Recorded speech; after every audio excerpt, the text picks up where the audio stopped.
अक्सर लोग मुझसे पूछते हैं गवादर में जमीन लेकर सबसे ज्यादा फायदा कहाँ होगा, बीच पर या सिटी के अंदर। तो मेरा जवाब हमेशा एक ही होता है, असल फायदा वहाँ होता है जहाँ फैक्ट्रियां लगने जा रही होती हैं, यानी गवादर की इंडस्ट्रियल जमीन में। अब आप एक बात ध्यान में रखें, गवादर एक पोर्ट सिटी है। दुनिया का कोई भी पोर्ट सिटी तरक्की तब करता है जब वहाँ इंडस्ट्री होती है।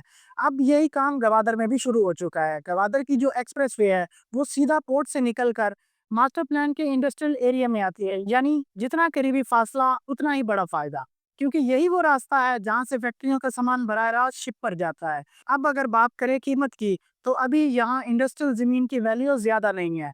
10 लाख से लेकर 25 से 30 लाख रुपए तक एकड़ मिल जाता है। यानी आज अगर कोई समझदारी से खरीद ले तो आने वाले चंद सालों में यही जमीन सोने के भाव जाएगी। देखें, इसके साथ एक मिसाल ने, हब शहर में डीजी सीमेंट की फैक्ट्री तकरीबन 1000 एकड़ पर फैली हुई है, और वो सिर्फ एक फैक्ट्री है। अब आप खुद अंदाजा लगाएं, जब गवादर में ऐसी 3 से 4 बड़ी फैक्ट्रियां लग जाएंगी तो बाकी इंडस्ट्री की जमीन की कीमतें कहाँ जाएंगी। यानी जिसने आज जमीन ली वो कल इंडस्ट्रियल हब के बीच में खड़ा होगा, या इन्हीं बड़ी बड़ी इंडस्ट्रीज वालों को अपनी जमीन बेचकर अपना सरमाया कई गुना बढ़ा चुका होगा। मैं हमेशा एक बात करता हूँ, अगर आप गवादर को वाकई फॉलो करते हैं तो इंडस्ट्रियल जमीन को जरूर देखें, क्योंकि बीच फ्रंट खूबसूरत जरूर है, लेकिन इंडस्ट्रियल एरिया वो जगह है जहाँ हकीकी मईशत जन्म लेती है। अब आप जरा गौर से देखें, ये इंडस्ट्रियल जोन नए गवादर इंटरनेशनल एयरपोर्ट के बिल्कुल इर्द गिर्द है।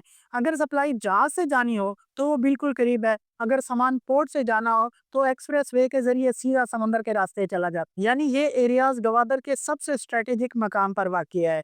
यही जमीन रोजगार देगी, पैदावार करेगी, मुल्क को ताकत भी देगी। गवादर के मास्टर प्लान में इंडस्ट्रियल जोन को सिर्फ नक्शे पर नहीं, बल्कि हकीकत में मुल्क की तरक्की के गेटवे के तौर पर रखा गया। सोचें, आज अगर जमीन सिर्फ 20 लाख की है तो कल जब इसके इर्द गिर्द मशीनों की आवाजें गूंज रही होंगी, यही जमीन कितने की होगी। यही जमीन पाकिस्तान की सनती मुस्तकबिल की बुनियाद भी रखेगी। इसके साथ मुझे दें इजाजत। मैं हूँ फरूक गवादर वाला, ये है मेरा चैनल जहाँ बात होती है गवादर के रियल मौक़ों की, ना कि सिर्फ ख्वाबों की। वीडियो अच्छी लगे तो लाइक करें, चैनल को सब्सक्राइब करना ना भूलें। अल्लाह हाफ़िज़।